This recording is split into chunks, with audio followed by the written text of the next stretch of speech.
महज जाफरानी कपड़े की खातिर एक रोजेदार के साथ मारपीट का वाकया पेश आया है। इससे साफ जाहिर हो जाता है कि किस तरह से लोगों के जहनों में मुसलमानों के खिलाफ नफरत पैदा की जा रही है। ये वाकया निर्मल डिस्ट्रिक्ट के तानूर मंडल में उस वक्त पेश आया जब एक सरकारी मुलाजिम अब्दुल वकील Tanur MRO junior assistant file लेकर ऑफिस जा रहे थे कि अचानक एक नौजवानों के ग्रुप ने भैंसा मंडल के करीब अब्दुल वकील को रोककर उनके फाइलों पर लपटे जाफरानी कपड़े पर एतराज जताया और फिर बेरहमी से मारपीट शुरू कर दी, जिसके नतीजे में वो जख्मी हो गए और अब्दुल वकील उस वक्त रोजे की हालत में थे जब उन पर हमला किया गया। इस वाक़े के मंजर आम आने के बाद मुसलमानों में शदीद गम और गुस्से की लहर पाई जा रही है और हमलावरों के खिलाफ सख्त से सख्त कार्रवाई का मुतालबा किया जा रहा है। इस तरह के वाक़यात यूपी, झारखंड जैसी रियासतों के बाद अब रियासत तेलंगाना में भी देखने को मिल रही है।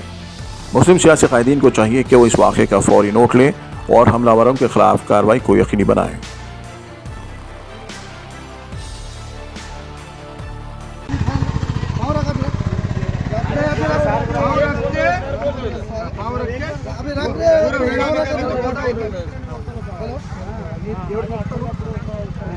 अरे तू अभी చెప్పులు నువ్వు చెప్పులతో పెట్టాను కావాలంటే నీకు తాను పీకని వెళ్ళాడు MR ऑफिस तानूर में जूनियर असिस्टेंट हूँ। मैं RDO ऑफिस जो है सो फैला लेने का से गया था। वहाँ RDO ऑफिस में फैला ले लेके तानूर मंडल को ऑफिस को जा रहा था। जाते जाते बोरगांव के जो है सो 5 बच्चे हिंदवानी के रोक के जो है सो मारना शुरू कर दिया। मैं बोला कहीं को मारने बोले तो फैला जो है सो एक कपड़े में बन के लाते कि बोलूँ तो मारना शुरू कर दिए। अरे मैं बोला मैं रोजे में भाई नको मारो क्या है। तो ऑफिस में आके ऑफिस में बात करा हमारे तहसीलदार साहब से, बोले तो वो नहीं बोल के सीधा मारना, लकड़ी से मारे और हेलमेट से मारे और जो है सो पीठ पे पूरे जख्म है, हाथों और पैरों पे भी ऊपर पूरे मार है।